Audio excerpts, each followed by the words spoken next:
Welcome to the Elder Scrolls audiobooks. Among the plethora of lore videos we have on the platform, the lore of the Second Era addressed in the Elder Scrolls Online is often overlooked. With dozens of lore books that can be found in the game, I made it my mission to read every single one of them and present them in an audiobook format for you. I'd like to make clear that all books have been read by me personally, without use of any AI.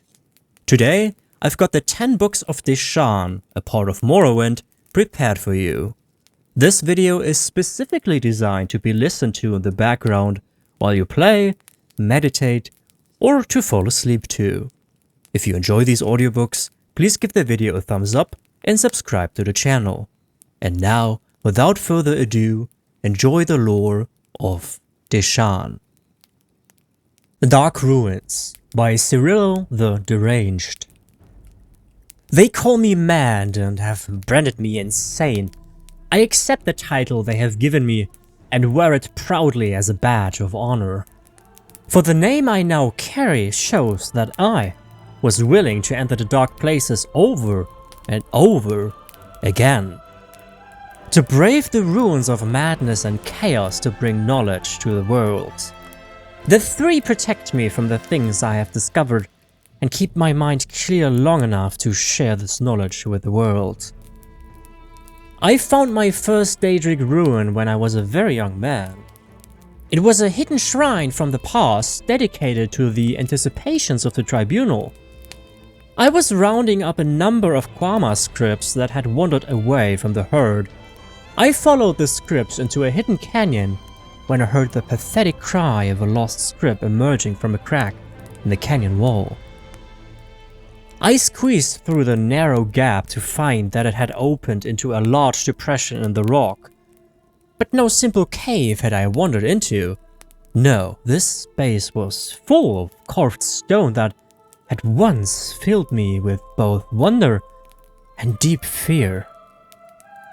For the oppressive blocks of set stone were decorated with patterns and webbing, and spider motifs, and the statue at the center of the space depicted none other than the anticipation of Vivec, the web spinner Mephala. Words carved into the base of the statue burned into my memory, never to be forgotten. Lust is love, lies are truth, death is life. They frightened me, but also excited me. The experience set me on a path that led to madness and knowledge. Though where one ends and the other begins, I cannot tell. I returned to my family's Kwama mine, escorting the scripts back to the herd. Then I packed a bag, said goodbye to my mother, and started my search for the hidden shrines and dark places where the Daedric ruins wait to be discovered. Not every ruined shrine waits beneath the ground. Some hide in open places that are far from inhabited lands. These might be overgrown with vegetation or lost within the folds of rolling hills and craggy canyons. I have even visited a shrine that was hidden beneath the sea. Those shrines located in underground caves and complexes tend to appear more ominous and oppressive than those happened upon in the great outdoors, but that could just be the influence of the ever-present darkness and awareness of the crushing walls of stone. Some of these ancient shrines stand alone in the darkness, but others serve as the focal point of great complexes, many of which are guarded by elaborate traps or vicious monsters or both. I have visited more than a dozen of these Daedric ruins, and a few were not as abandoned and unused as the temple would have you believe. There are still those among us who honor and even worship the Daedric princess, and I discovered more than a few fresh offerings and sacrifices in these dark places. But the true secret, the knowledge that has earned me my new name, for that I must ask you to keep an open mind and a firm resolve, because what I'm about to reveal may sound unbelievable. It may even sound like the beginning of a campfire story, one intended to frighten before bedtime, but I assure you, this is no story. What did I find at that first shrine to the web spinner that I wandered into by luck and accident? What drove me from my parents' home in search of other Daedric ruins? It was the voice. Beautiful and seductive. It whispered to me, told me secrets that I never should have heard. The whispers emanated from the ancient, cracked statue. They echoed from the cavern walls. They reverberated through my mind, building in volume and intensity until they drowned out my own thoughts and memories. They frightened me, these whispers, but they also excited me, and I had to hear more. But the web spinner was done with me. She imparted her words of wisdom and dark secrets and fell silent. The place was once more abandoned, desolate. If I wanted to hear more, and I so very much wanted to hear more, I would have to find another shrine, and so my life's work was set before me. I had to find other secret places, other hidden ruins. I had to hear what the other Daedra had to say, not because I worshipped them, not because I had fallen under some dark spell. No, I needed to learn more so that I could share it with the world. It was imperative. It was my duty. But as I write these words, I find that I can't reveal what the whispers told me. My hand won't put the whispers to paper. It refuses, no matter how hard I try. It seems I have failed in my mission. All I can do is tell you that there are secrets to learn. But it appears that if you want to learn them, you will have to make the trip yourself. Visit the dark ruins, listen to the whispers. Perhaps you will fare better than I, and the whispers won't drive you mad. War of Two Houses by Drelisa Halaru, House Historian. War among the great houses of Morrowind isn't unique, and more often than not, some kind of conflict between two or more houses is underway somewhere across the land. Rarely do these conflicts escalate from subterfuge and intrigue to all-out war, but open hostilities aren't unheard of in the history of Morrowind. Let me tell you about one of these wars. In 2E 559, House Lalu and House Dres advanced beyond the usual tensions and posturing and fielded squads of combatants south of Narcissus on the border of the Black Marsh. It wasn't the first time these two economic rivals had challenged each other, and it wouldn't be the last, but the actual war was memorable, both in scope and in the number of casualties that piled up over the course of the battles. House Lalu was determined to set up a trading post in the disputed territory. House Dres was just as determined not to let that happen.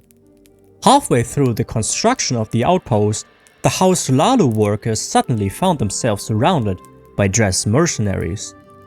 The small squad of Lalu guards assigned to protect the workers, led by Purilla Phelan, quickly established defenses and prepared to defend the outpost.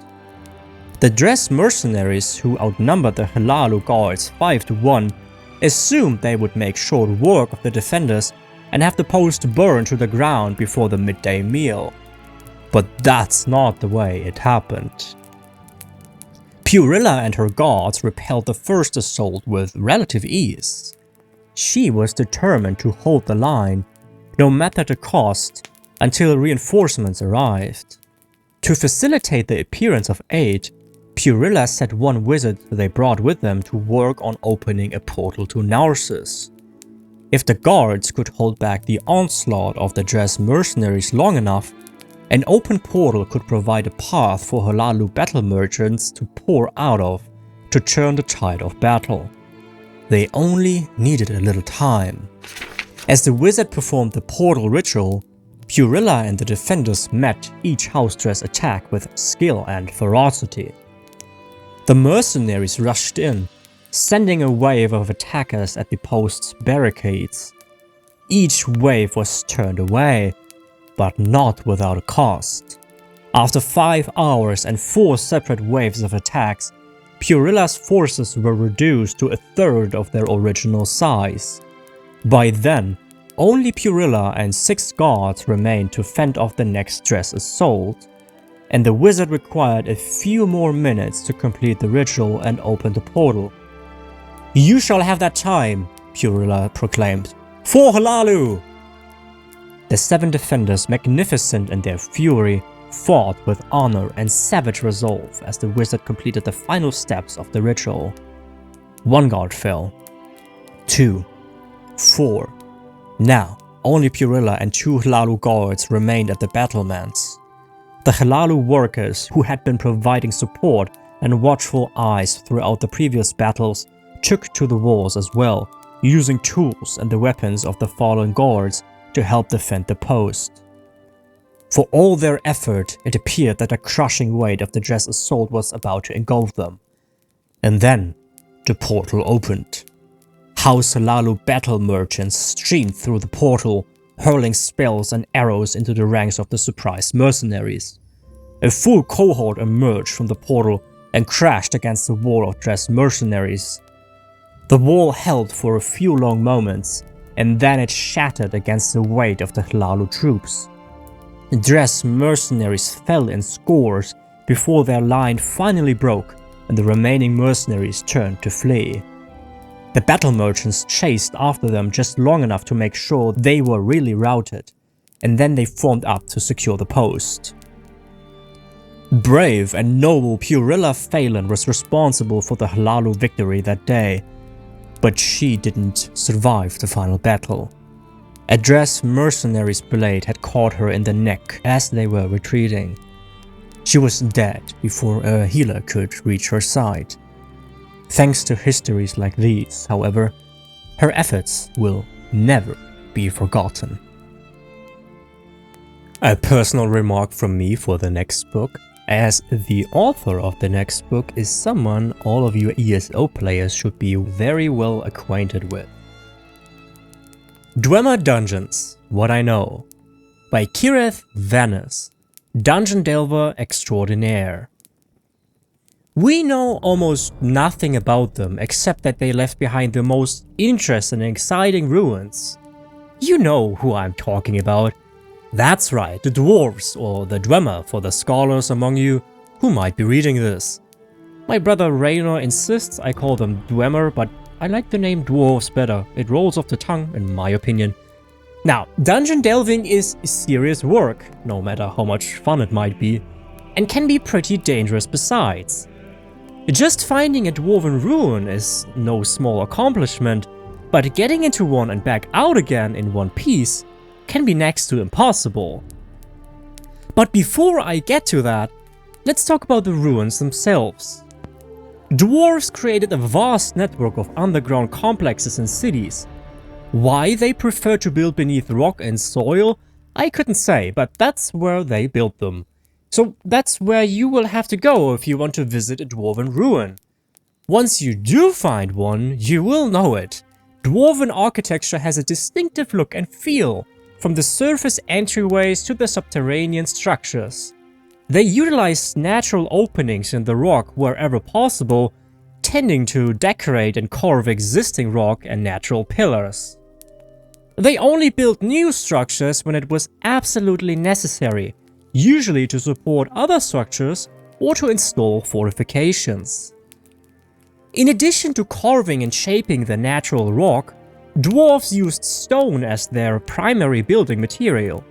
Some metal appears within their ruins, primarily brass, used as accents and in mechanical construction.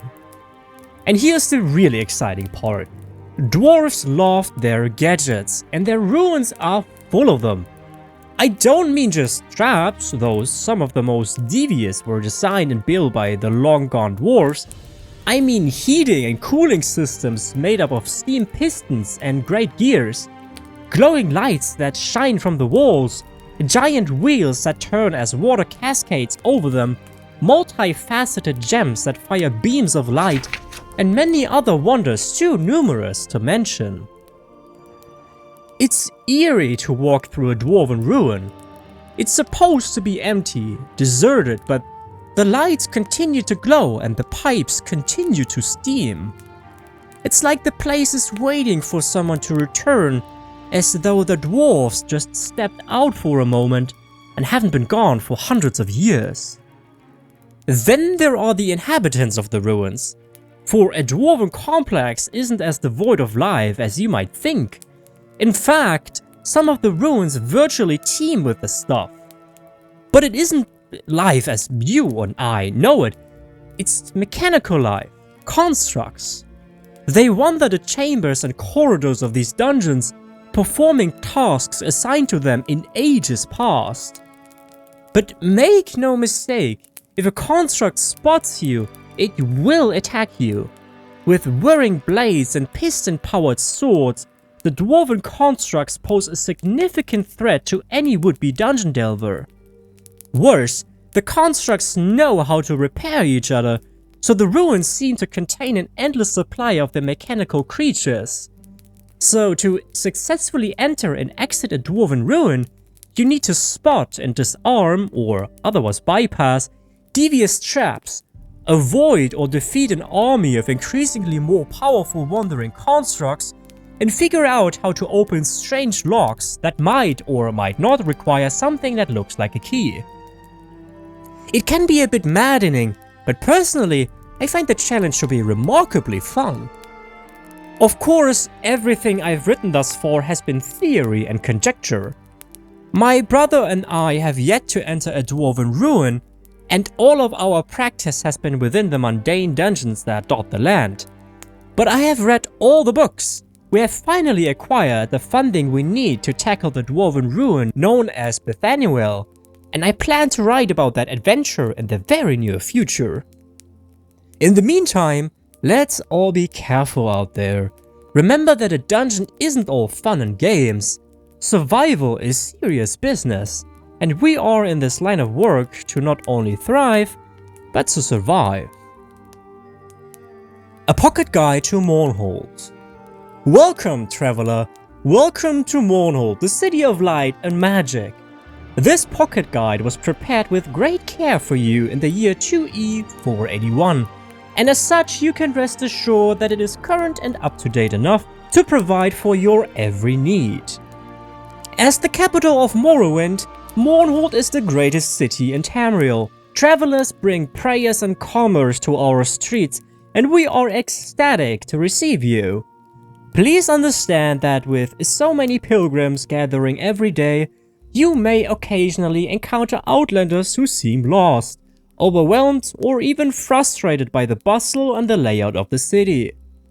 To accommodate all visitors, the city registrars have compiled a few useful instructions on places and activities you may enjoy, as well as mandates from the tribunal you must adhere to. Observe, learn, and enjoy your stay. Reverence. Dunmer from the farthest reaches of Morrowind and beyond arrive each day to pray and show reverence for the living gods of the Tribunal. If you are one of our Dunmeri brothers or sisters, you already know the proper ways to show obeisance to the three tribunes: Almalexia, Vivec, and Sotha Sil. Sacred shrines throughout the city, including the Tribunal Temple, are ready to receive your donations. If you are a non-Dunmer visiting our city, no doubt by observing our citizens you will pick up the proper modes of obeisance. The safest course of action remains the simplest. Do as the Dunmer do, say what the Dunmer say, and be mindful of where you walk. Remember, do not panic when you see heretics submitting to the justice of the Tribunal. The Registrar would like to assure you that we are well practiced in dealing with heretics.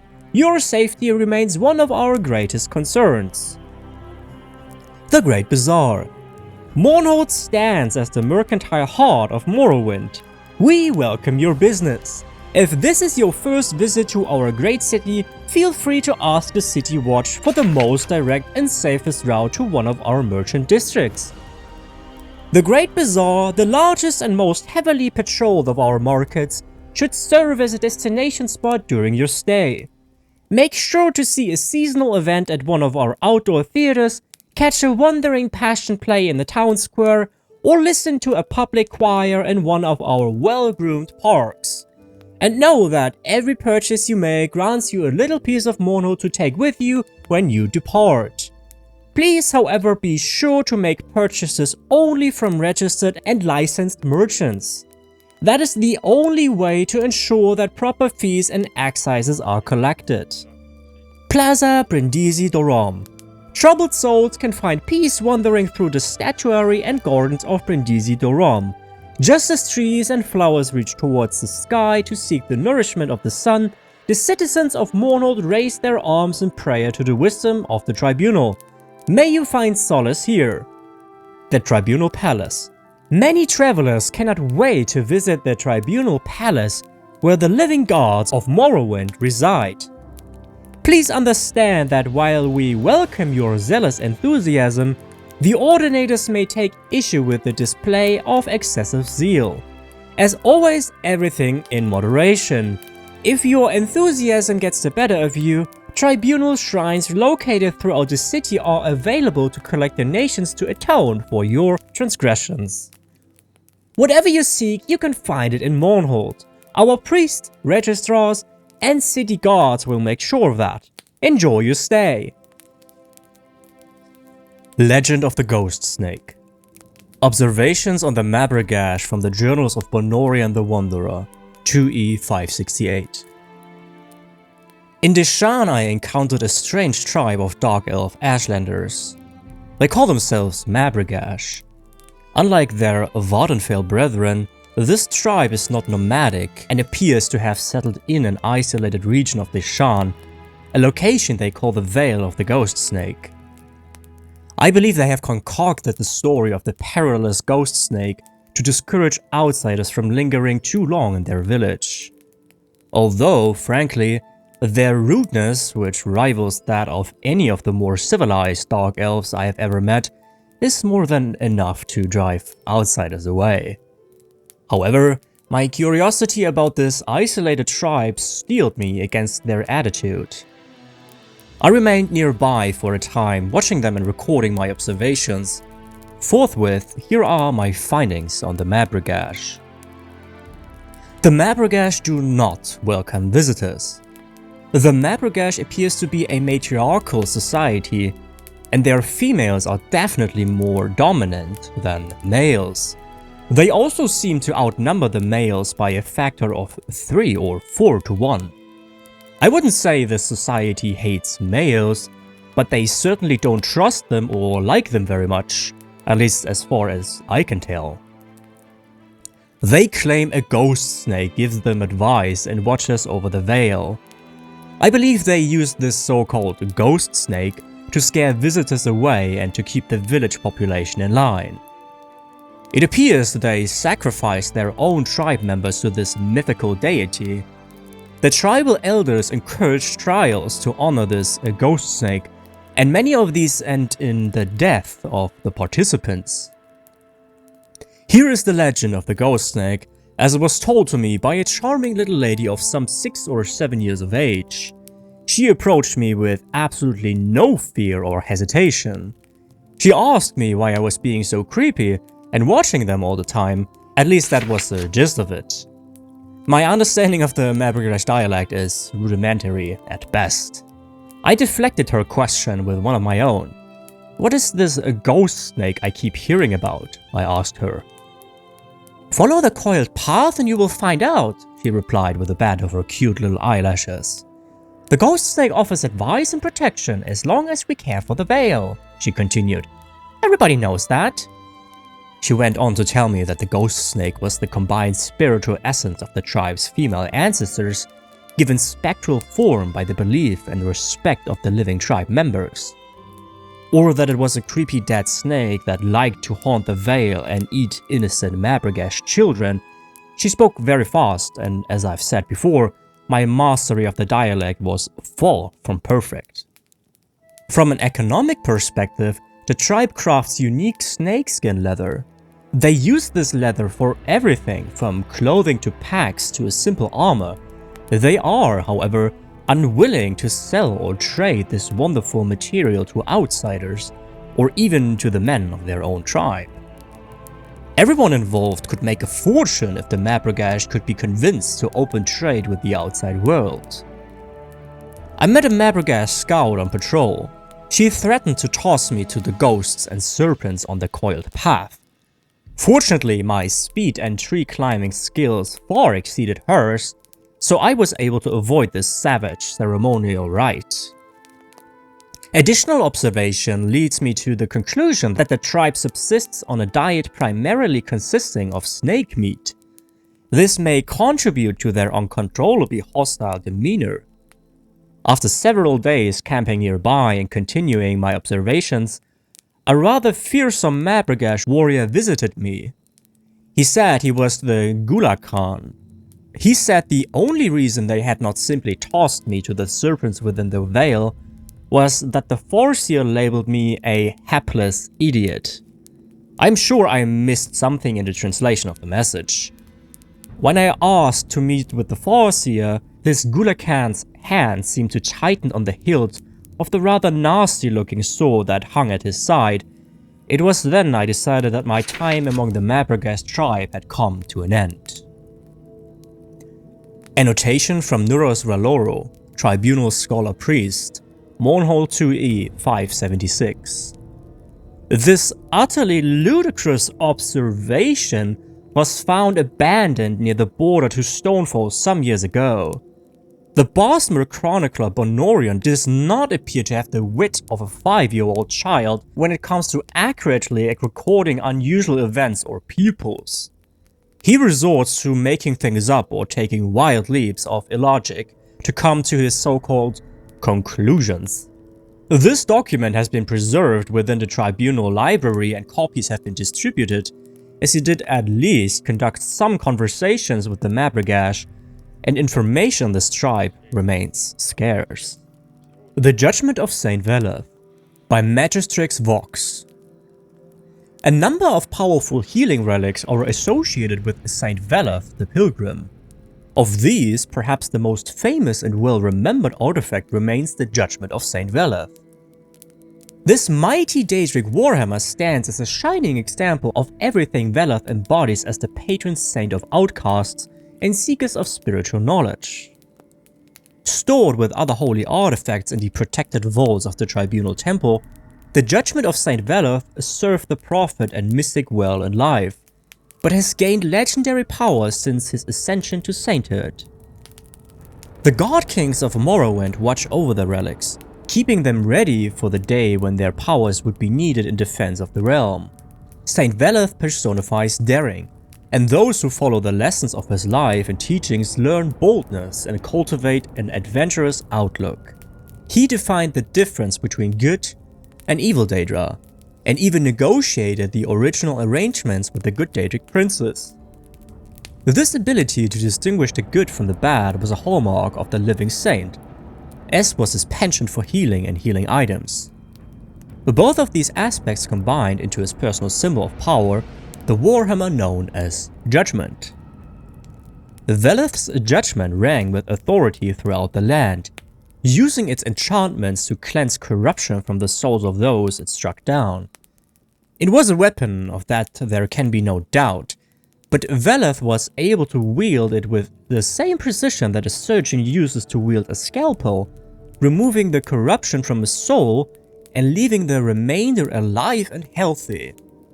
The warhammer stored the corruption for a time, turning it into energy that could be used by the wielder to enhance the power of the weapon.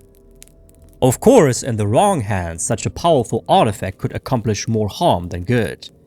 For this reason, among many others, the Tribunal keeps the Judgment and other artifacts locked away.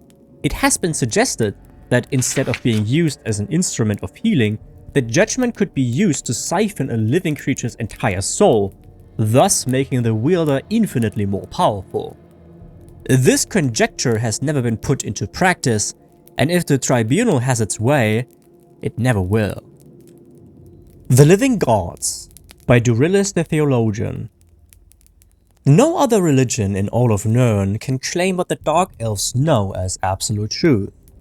Their gods rule over them and walk among them, as real and as present as any other resident of Morrowind. From their seat of power in Mournhold's Tribunal Temple, the living gods of the Tribunal guard and counsel their people. When necessary, they punish sin and error, but they also share their bounty with the greatest and least among us, each according to their needs. But who are the living gods? They are powerful dark elves who achieve divine status through superhuman discipline and virtue, and supernatural wisdom and insight. As the three god kings of Morrowind, they form the divine leadership of the Dwemer nation. The three, Lord, Mother and Wizard, are described below. Vivec, the warrior poet god and master of Morrowind, is perhaps the most popular of the three. He also tends to be the most public, and the people love him. His visage appears both beautiful and bloody at the same time, and he has made violence into an art form. Vivec the warrior poet has darker aspects associated with primitive and ruthless impulses such as lust and murder. Almalexia, also known as Mother Morrowind, is the patron of healers and teachers. She is the healing mother, the source of compassion and sympathy, the protector of the poor and the weak. Almalexia embodies the best of Dwemer culture and purpose.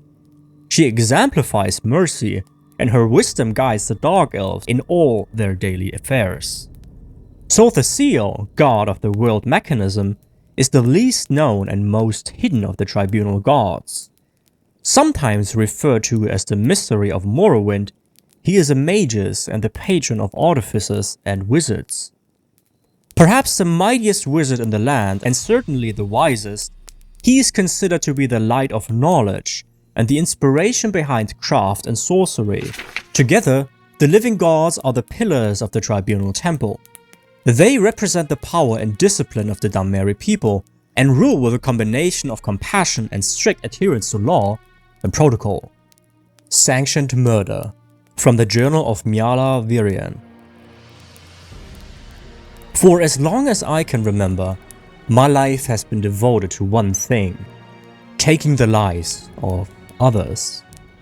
These were not random killings, only those who fell afoul of the law, who wronged the houses of Morrowind, or who desecrated the sacred teachings of the Tribunal were fair game. Their lives were mine to take. Given to me, you might say, because they deserved to die. And I was very good at killing. My victims were mostly unaware that I was coming for them. Some knew they had wronged others, murdered an innocent, stole from the houses, even bedded another's lover. But they would always claim they had done nothing wrong, that I was mistaken, that I had the wrong man or woman. With a blade at the throat, however, it's amazing how honestly and completely one makes a confession. One after another, I ended them, a swift slice across the throat. The shallow flesh parted, the thin veins severed cleanly. They would try to scream, but they would only choke on the crimson gore that filled their lungs. I delighted in death. It filled me with a pleasure I could find in no other activity. This was my life. This was who I was. People feared me, loved me, and my brothers and sisters pushed us away and then embraced us as the need arose. Some days we were hailed as heroes, others as murderers. Those in power fell to our secret blades, and then those who gave us the orders followed. But there was a mistake, a flaw in our process. We had grown to perfect. We had extracted justice from innocent blood. Such is the way, even with the most clear-cut contract. There is always a chance that the law is wrong, that it made a mistake. The contract never lies, but it isn't always correct either. Even the smallest of actions, harmless as they may seem, can cause a tidal wave of destruction for those following behind. A fool's pride veils his judgment. In a moment of passion, blood scrawled upon the wall says it all. Morak Tong. Those words scream out, loud and insistent.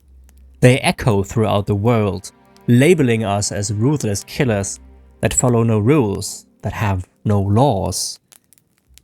The Tong, always hidden, working in secret, suddenly fell under scrutiny.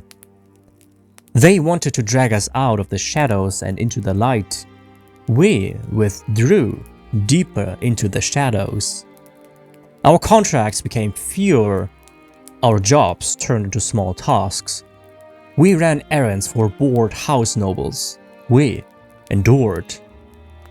And we obeyed. We remained loyal.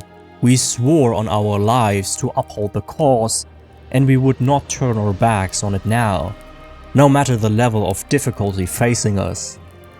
Even if the world had turned its back on us, we would stay the course. Our leaders whisper to us. They tell us to practice patience.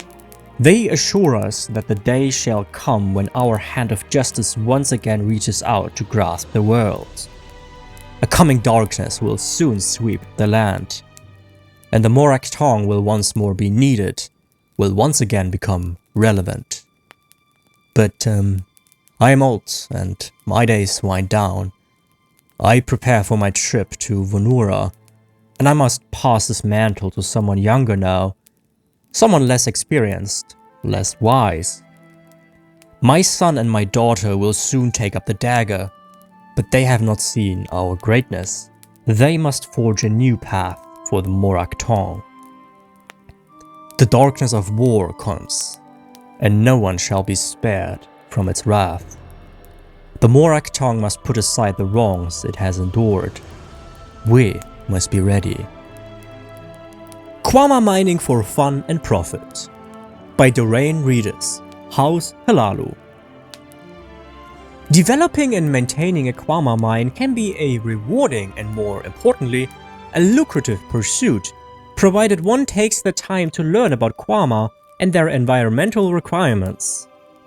Kwama are giant insects that live and work in underground colonies called egg mines. Although eggs provide the primary source of income for any Kwama mine, they are by no means the only product produced by the mine. Kwama cuttle, script jelly, and script jerky all provide additional sources of revenue for a Kwama mine. To start a Kwama mine, first A. Find and tame a wild Kwama colony. Difficult. Or 1B. Purchase excess Kwama from a crowded mine. Expensive. 2. Live near the colony until you smell like Kwama. 3. Never approach the Kwama Queen chamber. 4. Gather eggs, collect cattle. 5. Count your profit.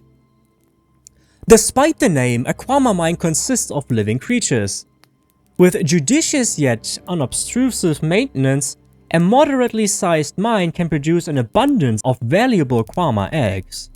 Kwama mines can also produce tasty script jerky, acidic script jelly, and Kwama cuttle, which is highly valued by alchemists. The Kwama colony. The road to owning a profitable mining concern starts with a healthy Kwama queen and the full complement of workers. The queen produces eggs in the deepest recesses of the mine. Kwama workers care for the eggs, moving them to various tunnels and chambers within the mine, according to space requirements, environmental conditions, and the development state of the eggs. Kwama workers also produce food for the mine, feed and clean the queen, and expand the mine complex as the colony grows. When not tending to their usual duties, workers can be seen digging new chambers and tunnels within the ever-growing labyrinth of the mine. Workers tend to be docile, but can turn violent if threatened or attacked, or if the queen is in danger. Kwama warriors protect the colony, reacting quickly to any perceived danger. They should be treated warily and with respect, for they are aggressive and highly dangerous. While workers are quadrupeds, warriors are bipedals and very powerful. Scripts, as the miners call juvenile Kwama, roam freely through a Kwama colony. A mine usually splits the script herds into two camps, those allowed to grow into workers or warriors, and those harvested while still young for jelly and jerky. Script jelly has a variety of uses, including as a food source. It is prized by alchemists as a key ingredient to create potions and cure diseases. Script jerky, made by drying thin slices of script meat, has minor restorative properties and is considered to be delicious by Dark Elf culinary experts. Starting a Kwama mine, assuming you don't want to pay the exorbitant fees associated with purchasing a queen and Kwama from an established mine, you will need to locate and tame a wild colony. As House Lalu requires would-be mine owners to purchase a license before hunting for a wild colony in earnest. When you locate a potential colony, you can't simply walk in and set up shop. The colony's aggressive warriors would make short work of your miners. There is a solution: acclimation. The acclimation process takes time, but injury and loss of life of both colony members and miners can be minimized by letting the colony slowly become familiar and comfortable with your presence. Once your miners acquire the smell of the local Kwama, the warriors will consider them to be part of the colony. Egg harvesting. The actual mining of the Kwama eggs doesn't require a great deal of skill. Miners basically only need patience and common sense to perform their jobs. Egg harvesting must be done with an eye toward balance. Remove too many eggs and you may agitate the workers and the queen. Remove too few and the queen's egg production may fall.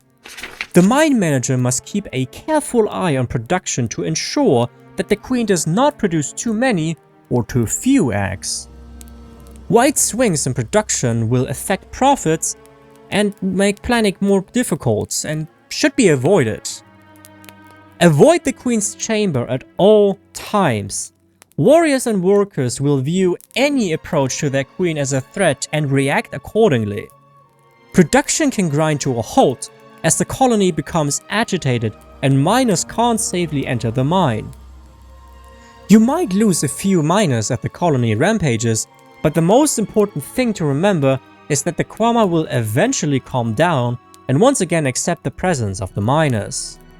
Note: House Lalu egg mining licenses require mines to provide regular production reports.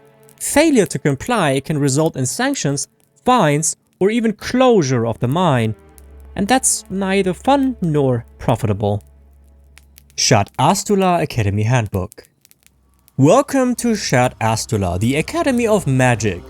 This is where the most talented mages of the Ebonheart Pack come to learn, share a common origin, and become leaders in the magical community.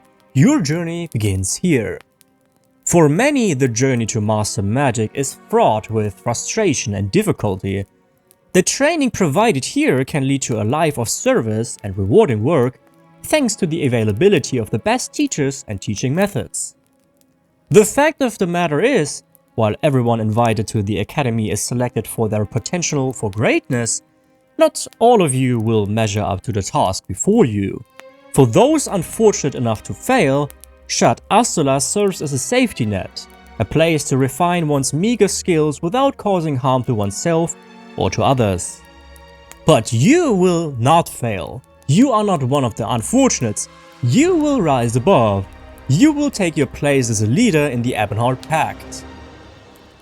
You have already realized that you are different from others who can wield the gift of Magicka. Now prepare to be introduced to a world of power. For you, Shad Astula serves as a place where you can spread your wings. With the help of our staff of Master Mages, you will not only learn to fly, you will soar. As one of the chosen of the Academy, the usual restrictions and rules that govern the learning of magic do not apply to you. Those rules exist to ensure the safety of mages who may pose a danger to themselves or to others. We anticipate that the Academy's select students will excel, and we believe you are capable of learning your limits quickly. A few guidelines do apply, however. Do not summon creatures from Oblivion planes except within designated summoning circles. Magical experimentation on other Academy students is forbidden. Magical experimentation on non-Academy members is discouraged, but use your best judgment. Magical experimentation on staff is encouraged. Keep them on their guard and they will do the same for you. Designation of assistants as minions is strictly prohibited, and cultist or cabalist behavior or organizations will be dealt with swiftly and harshly. Save your megalomania for after graduation. Students who have not passed the Emotional Control and Mental Stability exam, ECMSE, are forbidden from sharing a room. Magical dueling is strictly prohibited, except under a staff battle mage's supervision. You will soon receive an appointment with the headmaster, who will have more to say about Shad Astula and your status as a member of the Academy. In the meantime, feel free to explore the campus and introduce yourself to your fellow students.